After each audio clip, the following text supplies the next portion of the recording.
Good morning, everyone, and thank you for joining us. We're going to be talking today about precision ag innovations. As you can see, a new approach to maximize your management zones using AgVeritas, which is a yield analysis tool that we offer.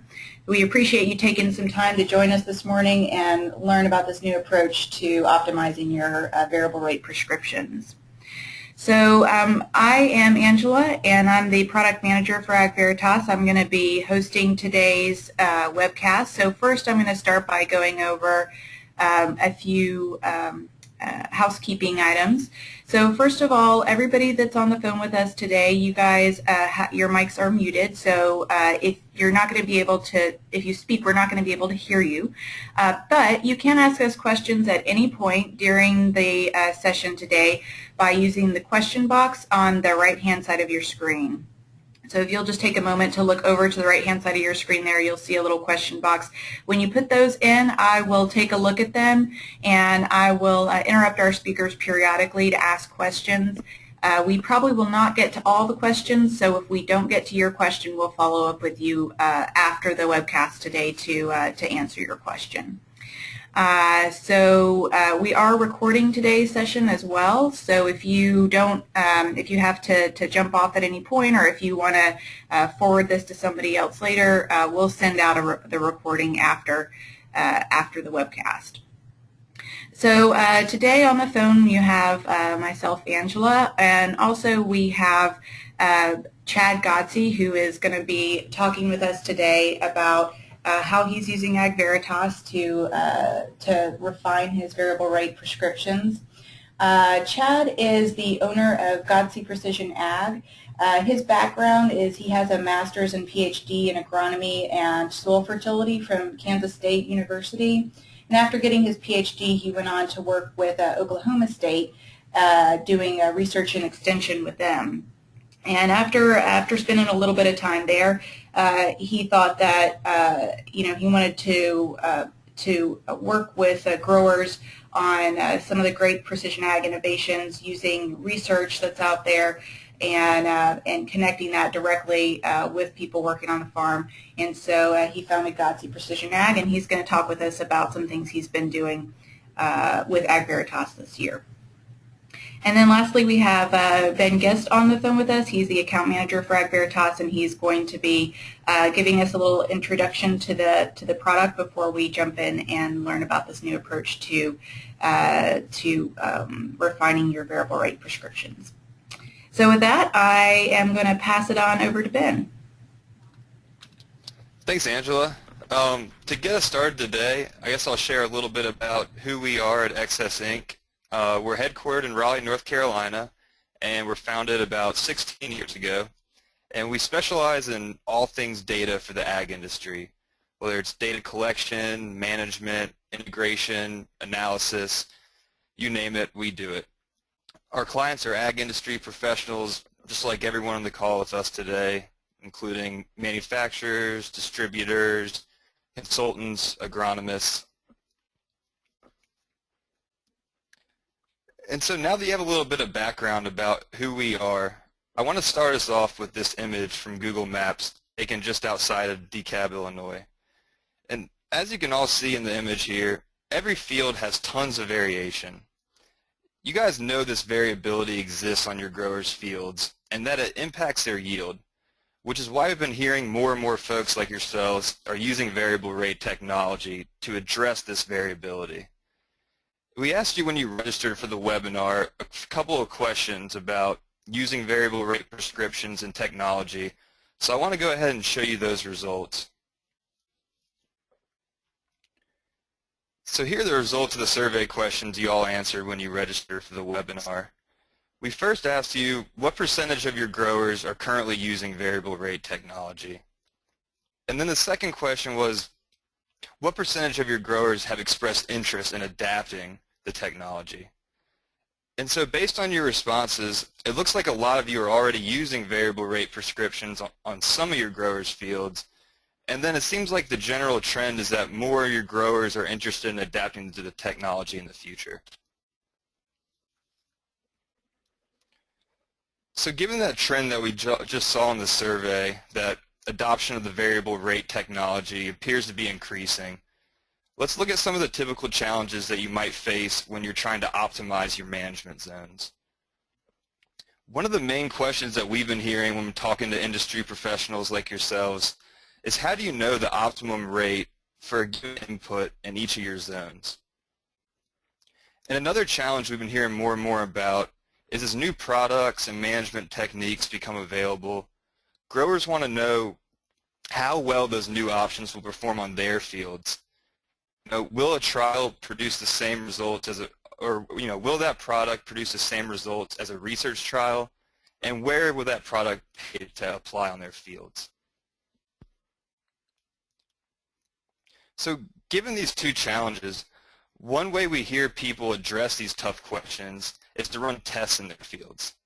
And you can see in this first image, which is an image of a field that Chad's going to discuss in more detail in a minute, but you can see that test blocks with various seeding rates were placed in each of his management zones. And as we dive deeper into the results of this test later, you'll see how these checks can be used to determine the best rates in each zone. This next image shows a compost strip trial ran on the same field.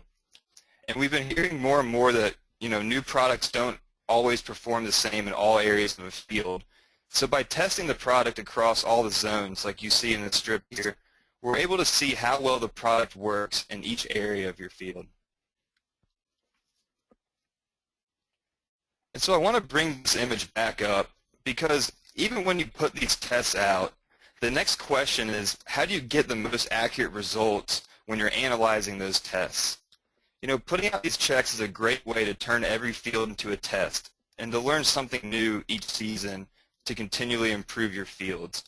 But even with these checks or trials in your management zones, with so many factors and variability impacting your yield in a given field, it's still difficult to determine the true impact the product has on your yield.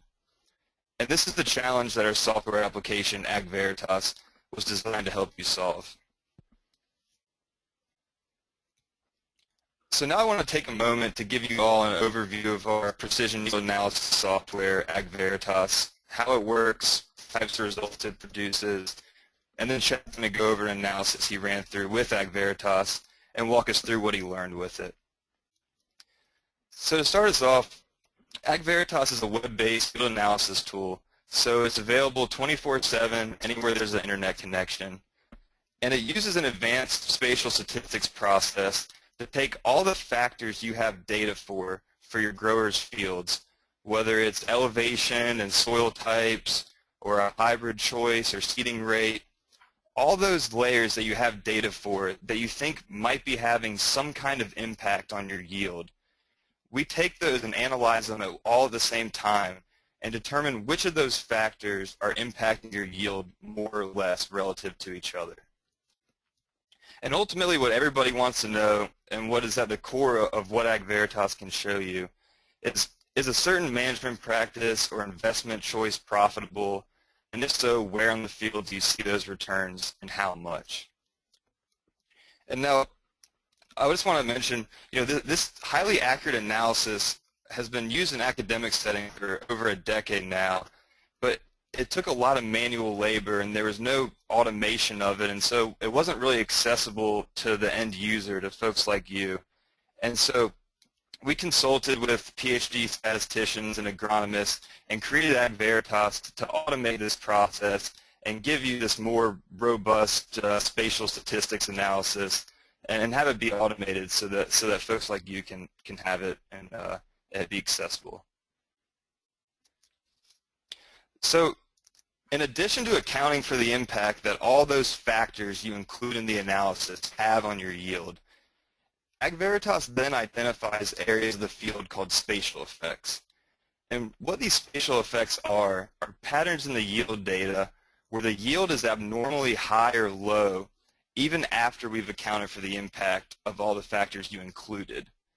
So another way to think of these areas is this idea of a UFO effect, or there's some unknown factor that's causing that abnormally high or low yield, and it's not one that was included in the analysis.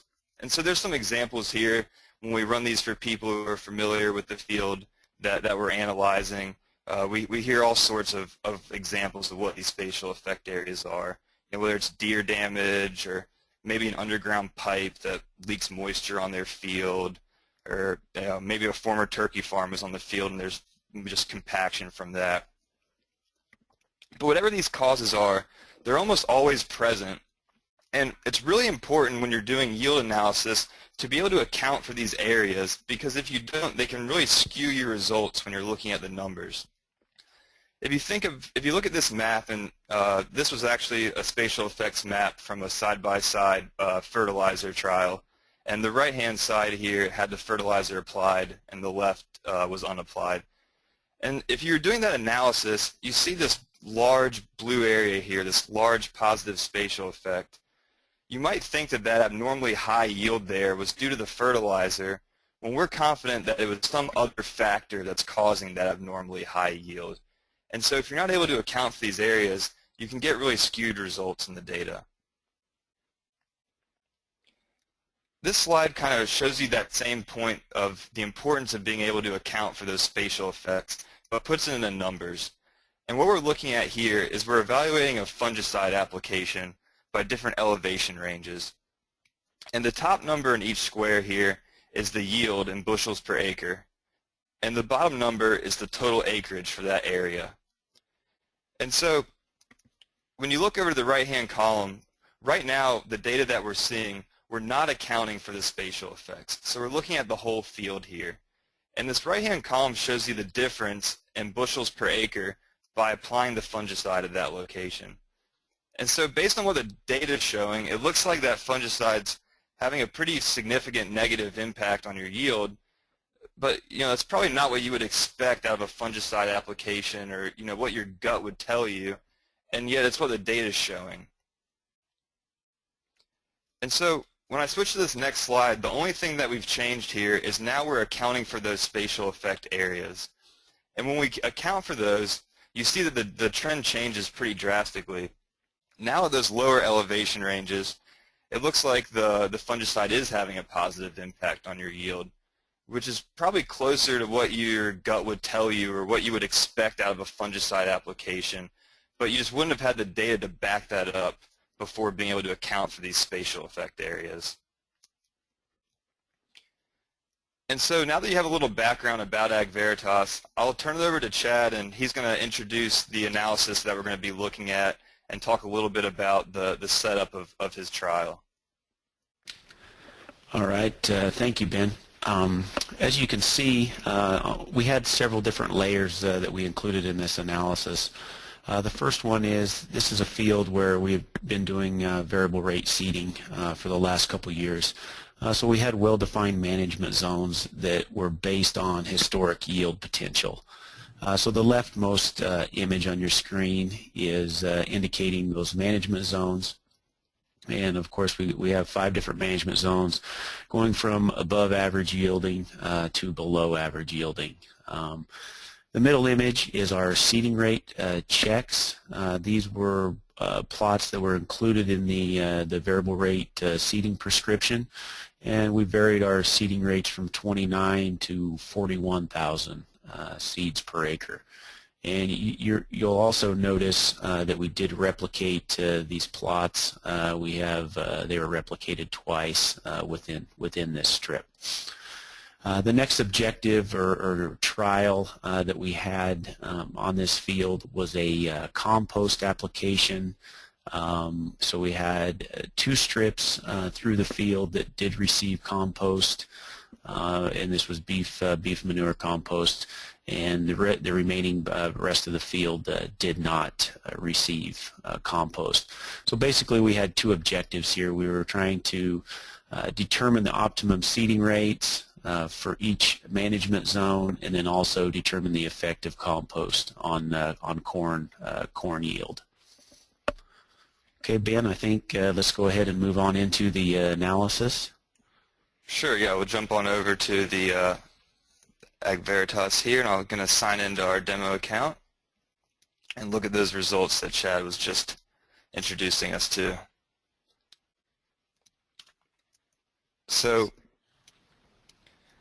I'll go ahead and kind of introduce what you're seeing in each of the pages for the results of the AgVeritas analysis, and then Chad will kind of give you a little more in-depth detail about what he learned from this page specific to the analysis we're looking at here.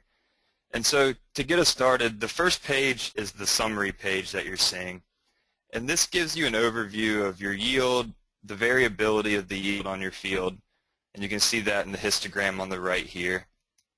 And then the factors that you included in the analysis and the impact that each of those is having on your yield. And so the length of the bar to the right of each of these factors shows you the relative impact that that is having on your yield.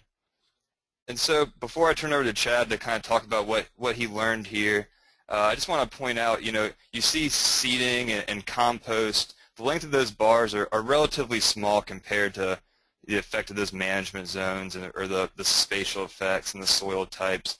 But the fact that they're in here at all means that they're having some impact on your yield. If they weren't, they would be kicked out of the analysis and shown to have little or no explanatory power, like elevation here was.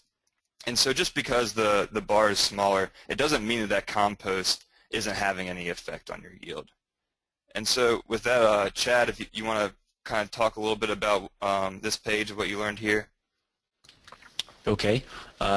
First of all, we look at the model's explanatory power, 63%, which is relatively high. Anytime that at the end of the season we can look back and something explains, 63% of the variability in yield, that's pretty impressive.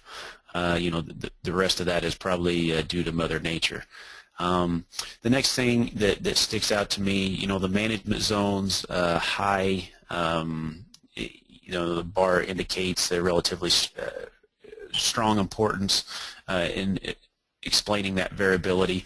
And this is really not a big surprise. And actually, in my case, in a lot of our fields, we have a high variability. So we would expect management zones to explain a lot of that variability, and that indicates to me that maybe the management zones are doing a good job of predicting that yield potential.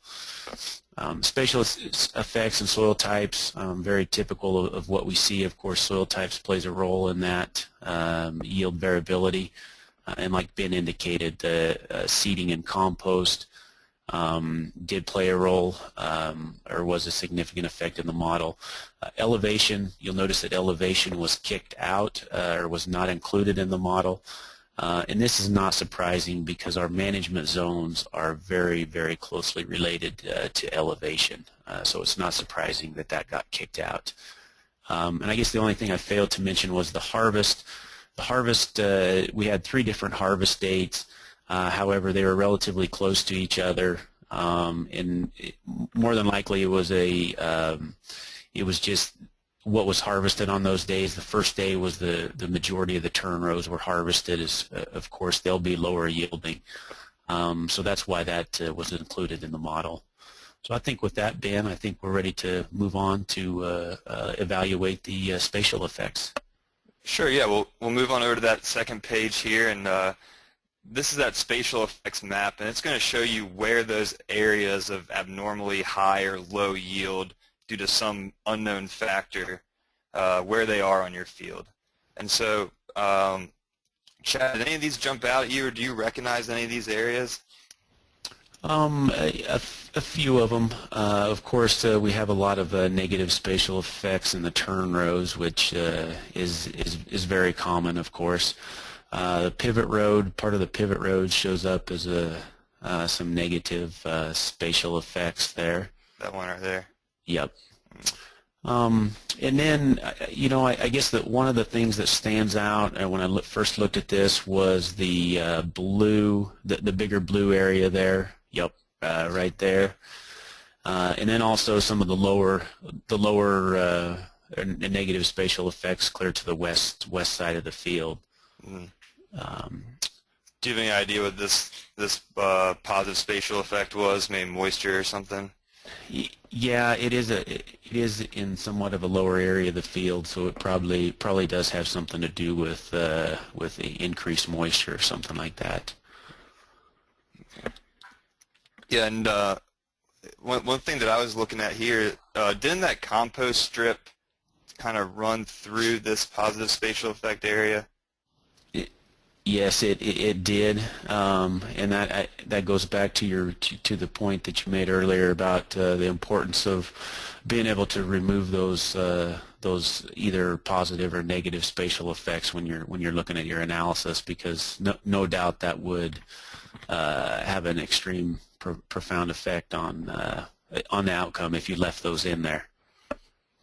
Okay. Yeah, well, and we can look at that in the data on the next page on the comparison table then.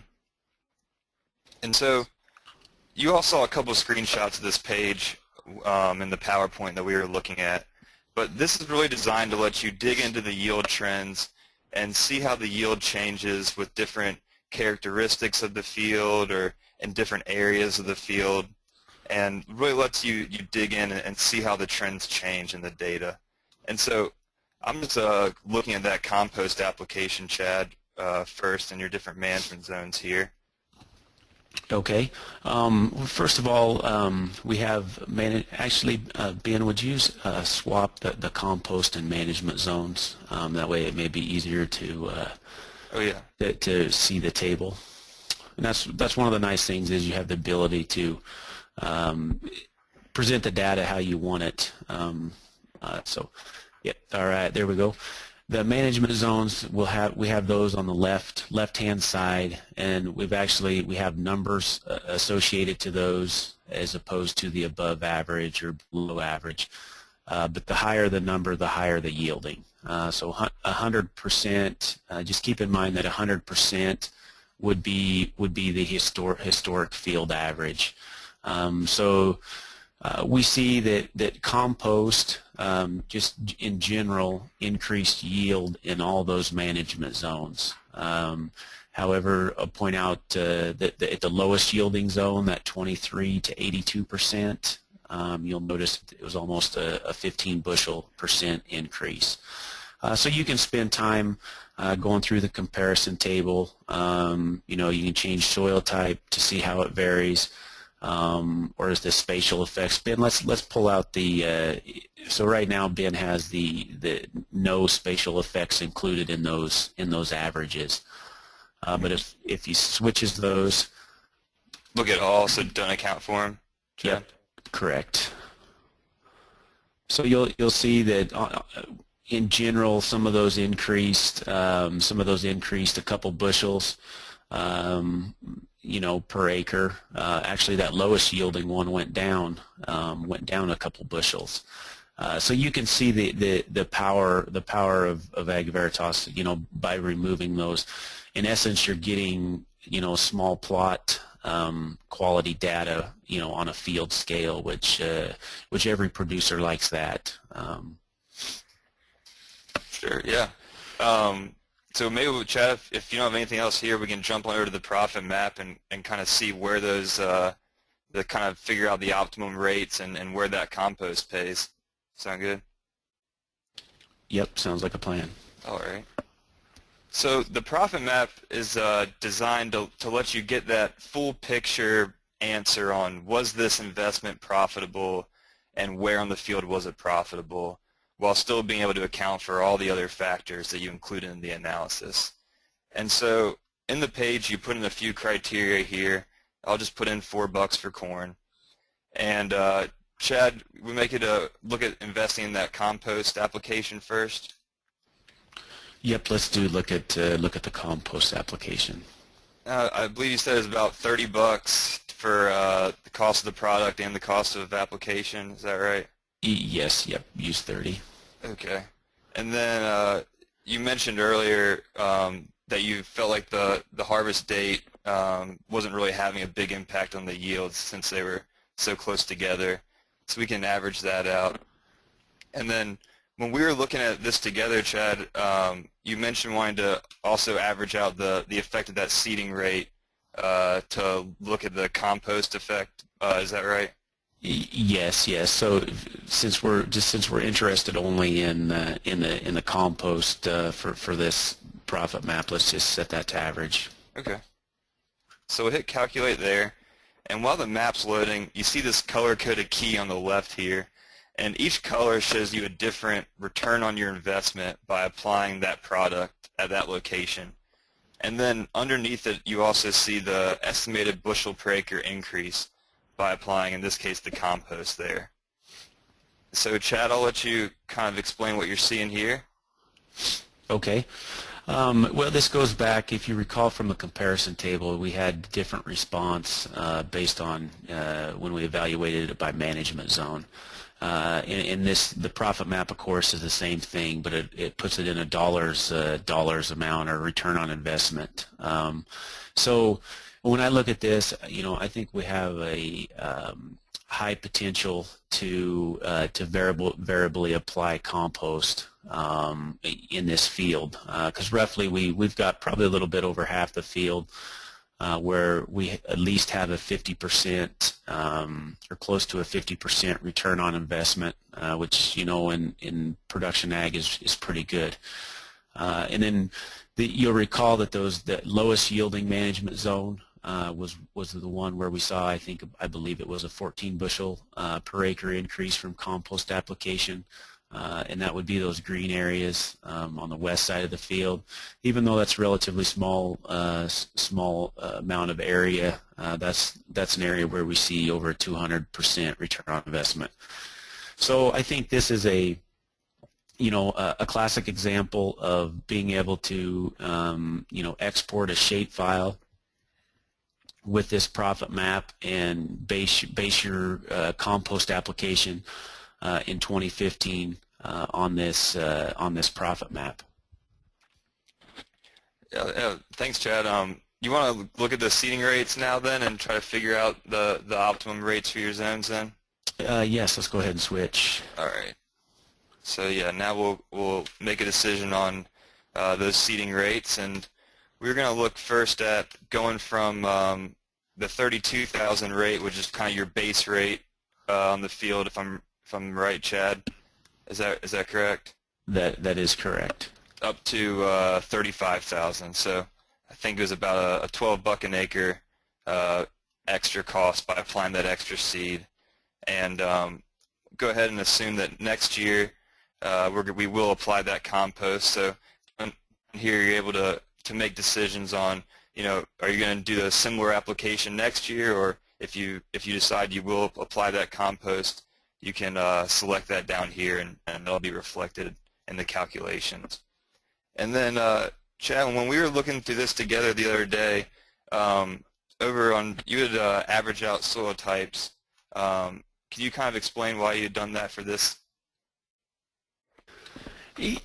Yes, the majority. It happened to be that the majority of the seeding rate strips fell within one soil type, and really, when we look at the soil types on this field, as far as percent sand, silt, and clay and stuff, there really is not, in the grand scheme of things, not that much difference between those soil types. The big thing is elevation. So I feel comfortable in this instance averaging those soil types. Yeah, and maybe those management zones kind of explain some of that, the impact of those soil types as well. So go ahead and calculate that there, and look to try to see where it'll pay to put down that extra seed. Okay. One of the, while that's loading, one of the things that I have struggled with the most is, being able to say at the end of the year to my clients, yes, we've done a good job with the variable rate seeding prescriptions, or no, we need to make improvement. And there's always room for improvement. I don't think, we never nail the seeding rate exactly. And this is one of the ways that I think is probably the best way to set back at the end of the year and see if there's room for improvement or what needs to be changed.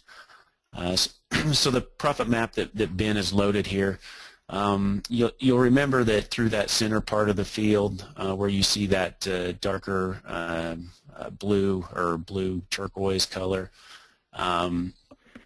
is our high management or our highest yielding management zone, if you'll recall. And so this is indicating that 35,000 was better. You had a 50 to 100% return on your investment by pushing that seeding rate to 35,000, or at least 35,000 in that management zone. So Ben, let's go ahead and kick that up another notch and evaluate the 38 to 35 to see if the 38,000 would be better than the 35 in that zone. Yep. So we'll change those two there and start reloading the map there and see if it would pay to put even more seed down in those higher areas.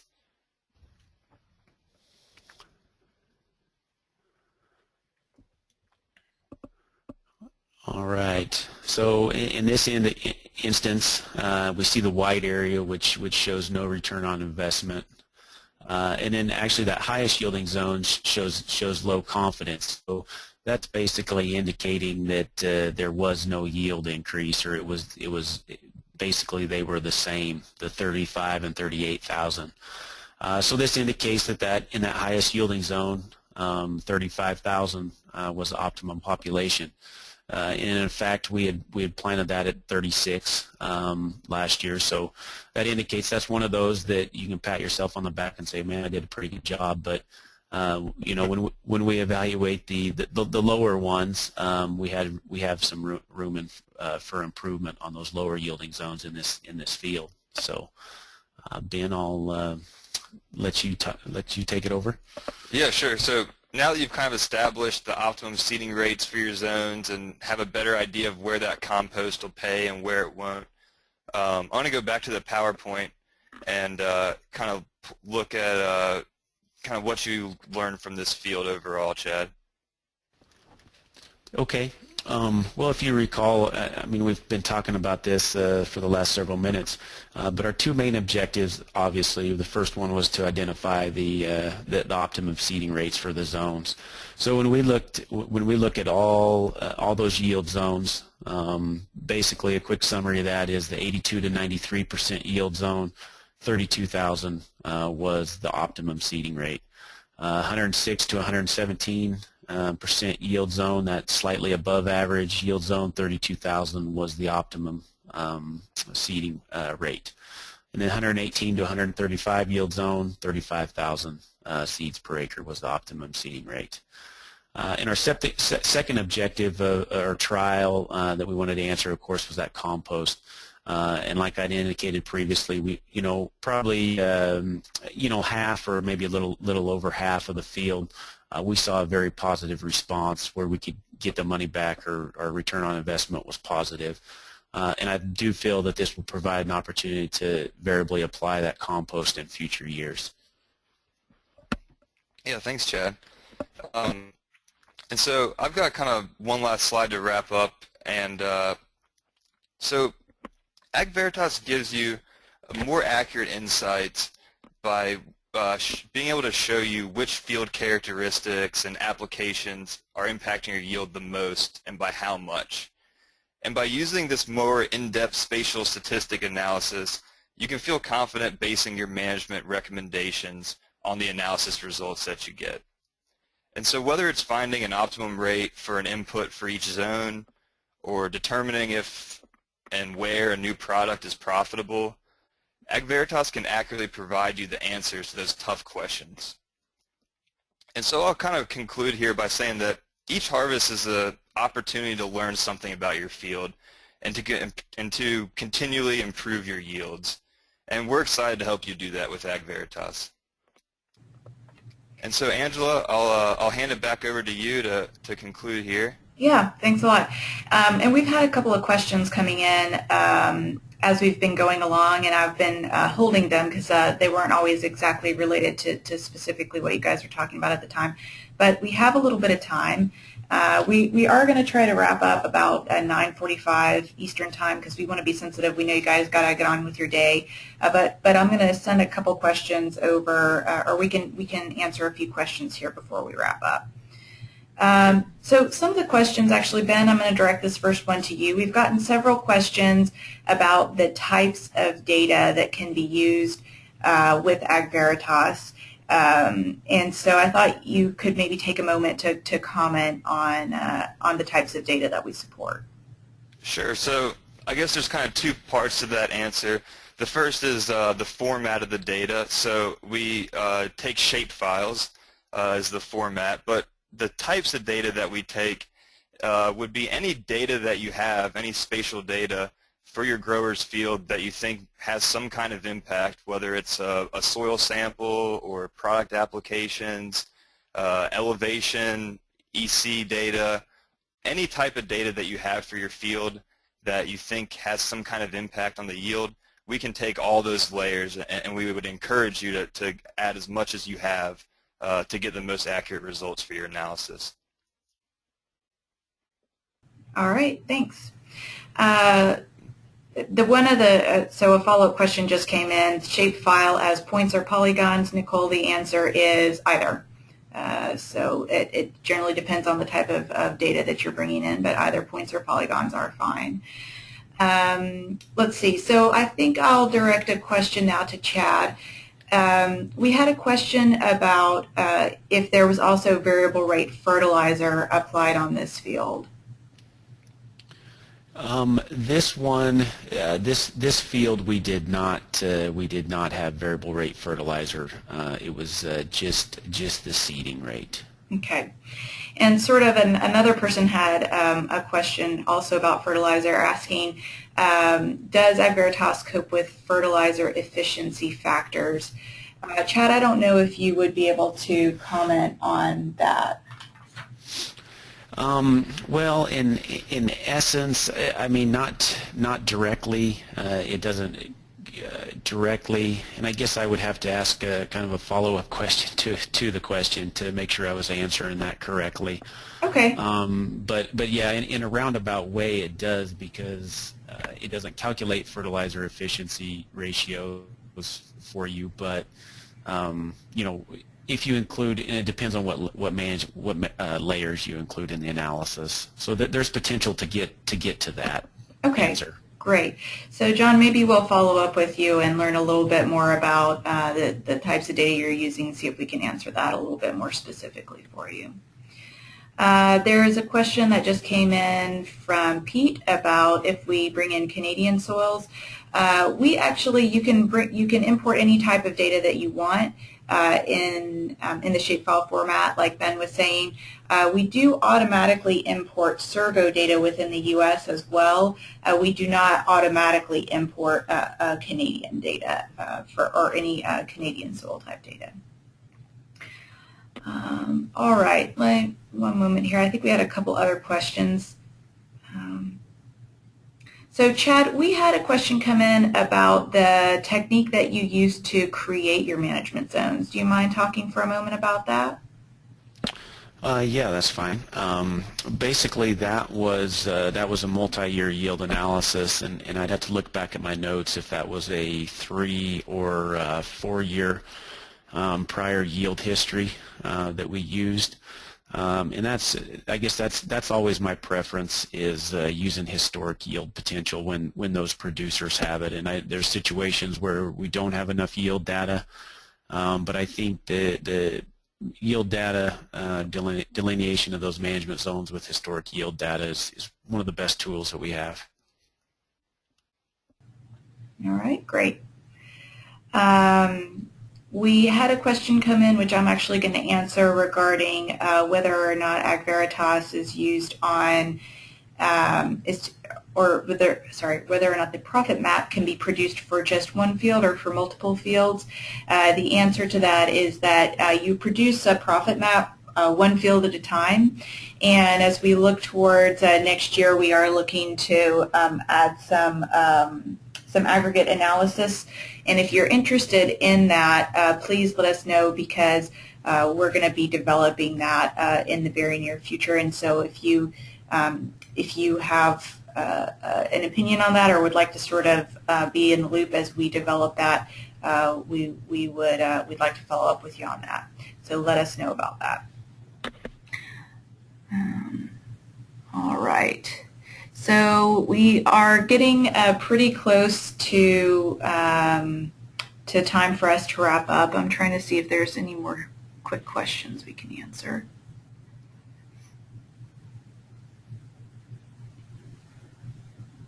Okay, I think we hit most of the questions. If we did not hit your question, I'll be sure that either Ben or I or Chad will follow up with you after the webinar, make sure we get those questions answered. And if you think of a question later that you didn't get to answer, please just let us know. And follow up to today's webcast, if you're interested in sort of trying out AgVeritas and seeing if it might be something that would work for you, we're happy to do a free analysis for you so you can test it out. You'll have an opportunity at the end of the webcast to indicate if you want more information, and so if you'll just indicate that you would like us to follow up with you, we'll do that. And so I want to thank you for joining us today. We really appreciate you taking the time. I know everybody's really busy, but we really hope that this has been interesting and useful information for you. And please don't hesitate to contact us if you'd like to learn more either about AgVeritas or about the techniques that Chad is using.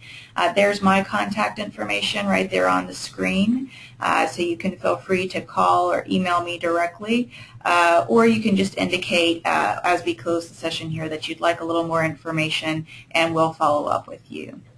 So thank you again for joining us today. We hope you have a great rest of your Friday and a great weekend. Thank you.